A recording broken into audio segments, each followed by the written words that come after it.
Good day, English majors. I am Norhamin Managay, your assigned presenter for today's language lesson. Today, we are going to learn Hungarian language. I am going to teach you how to produce the sounds of Hungarian alphabet. We're going to meet the nouns, pronouns, verb, adverbs, adjectives, prepositions, and determiners of Hungarian language if they have. We're going to compare the Hungarian language to English language, and we're going to determine the word order and lexical categories of Hungarian language. So, be with me and let us explore and learn Hungarian language together. We only have 3 objectives for today's language lesson. First, the learners are able to pronounce the alphabets of Hungarian properly.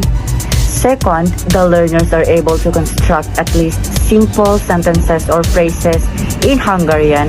And lastly, the learners are able to determine the similarities and differences of Hungarian language to English language.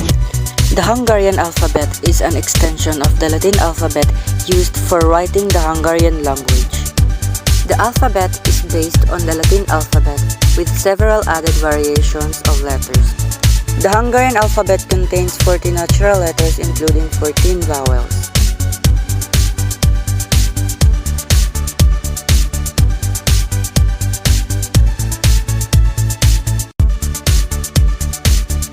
Let us now listen to the Hungarian alphabet sounds. A, A, A, B, B, C, C, Ç, Ç, D, D, Z, Z, C, C, E, E, E, E, F, F, G, G, G, G, H, H, I, I, I, I, J, J, K, K, L, L, J, J, M, M, N, N, Ñ, Ñ, O, O, O, O, Ö, Ö, Ö, Ö, P, P, Kv, Kv, R, R, Š, Š, S, S, T, T, Ć, Ć, U, U, U, U, U, U, U, U, V, V, V, V, Ks, Ks. I. I. Z. Z. Ž. Ž. The next slides are Hungarian alphabet with its IPA symbols. You can pause the video if you want to copy the symbols.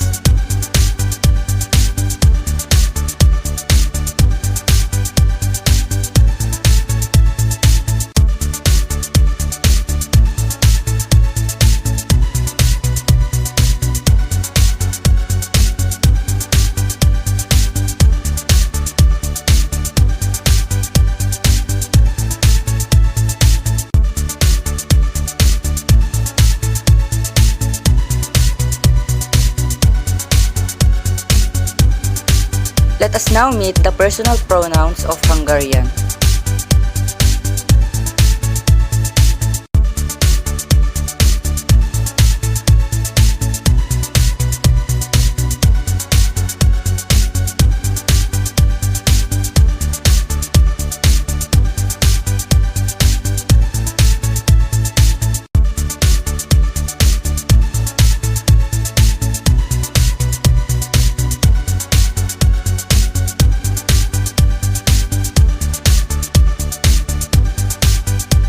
Verbs in Hungarian.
At this point, let us listen to the discussion about the word order of Hungarian.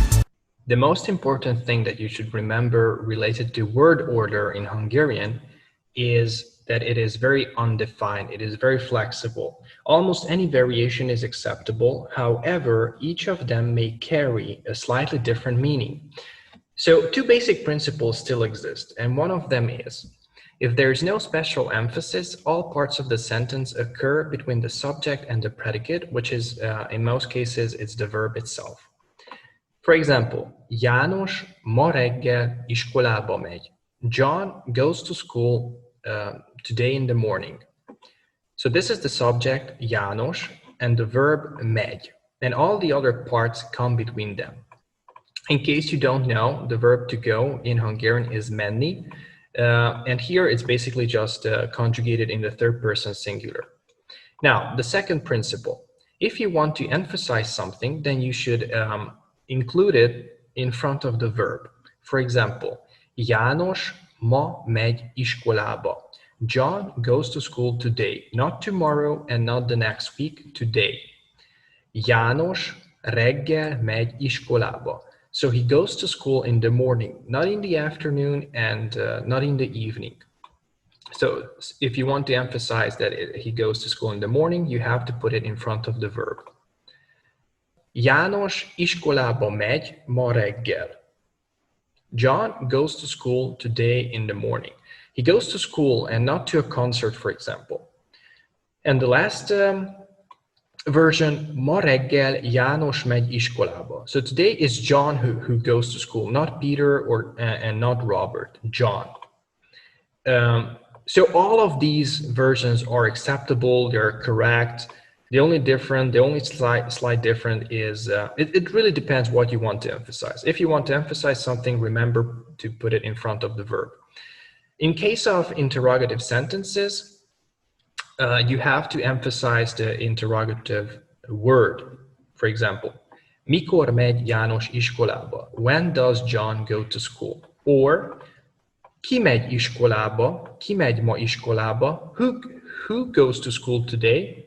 John. The answer is John. Ki is who. Okay. Now, I usually don't delve into this topic that much, especially with beginner level students, because there are other things that need to be explained before moving on further into this topic. So if you're a very beginner, you can stop the video here maybe. Maybe the following things will be a bit too much just now. In case you want to find out more related to word order, stay with me. But first, make sure you subscribe. Okay, so if you're a pre-intermediate student or maybe even advanced than that, then maybe you have come across, you have already heard of verbal prefixes. Verbal prefixes in Hungarian, so you can attach them to the verbs and you can change their meaning. One group of prefixes always refers to the direction of the action and the other group to the result of a completed action. So let's see the verb menni, which is to go. I conjugated here for you guys in case you don't know. I think it's easier. And in the examples, in the following examples, I will work with this verb. So that's why I thought it is a good idea to conjugate it. So I mentioned the verbal prefix. In this case, let's say I chose be, which means alone. So most of the verbal prefixes have a meaning on their own. Be means in or inside. If I attach it to the verb, then we have this, bemenni, which means to go in or to enter.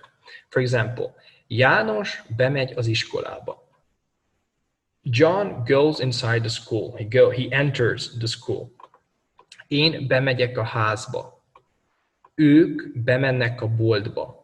They go inside the shop, etc., etc. So what you have seen here is straight word order. This is straight word order when the verbal prefix comes together with the verb. They are not detached. Now, there are some other situations, some other cases that we will mention today.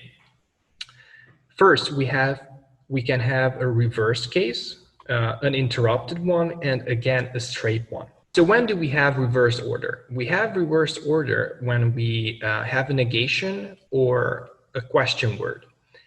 Nem megyek be, I am not going in, or I don't go in.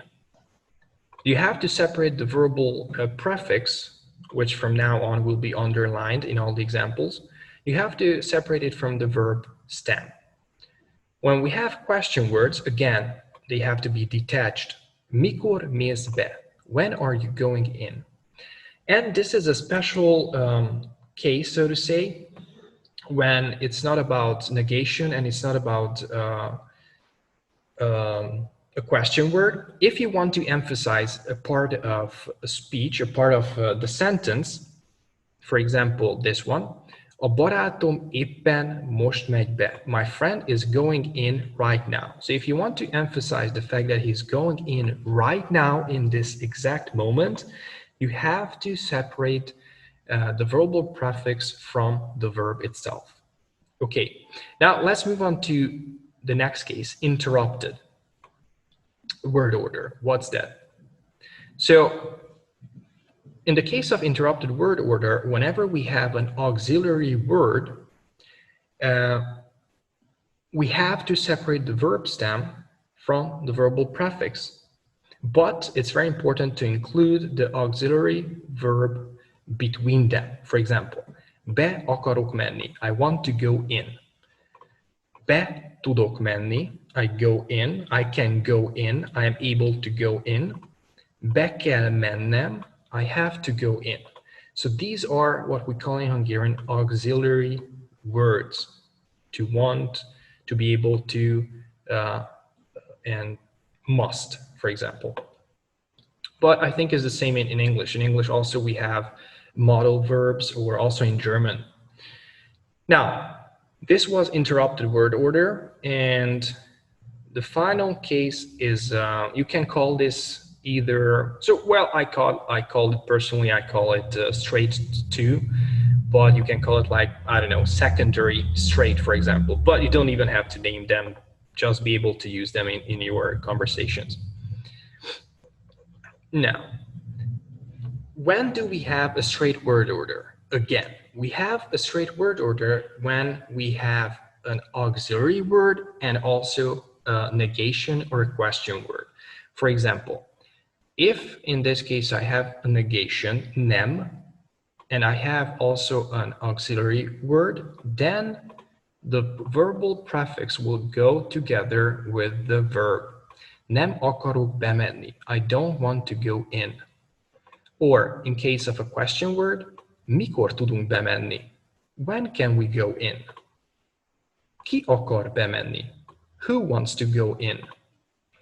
So I understand, guys, if this was a little bit too fast, please tell me. If it was, I can make even a separate video only on verbal prefixes. I didn't want to make a very long video because I'm sure that most of you won't watch it till the end.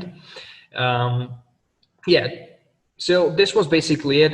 Remember that it's very important to understand the logic behind it. This is like a very good overview of what we have touched upon today. So you can just look at this table, you can take notes. I hope you paused the video where you needed to. Maybe I was explaining it too fast. But make sure to practice it a lot, because practice is really the most important thing. Even if you understand the logic behind it and you're able to recognize these orders in your sentences, or when you're reading or listening to something in Hungarian, it only comes with practice. So if you want to use them correctly, you have to practice them. That's all for today's discussion about Hungarian language. I hope most of you have finished watching the video and have learned something about Hungarian language.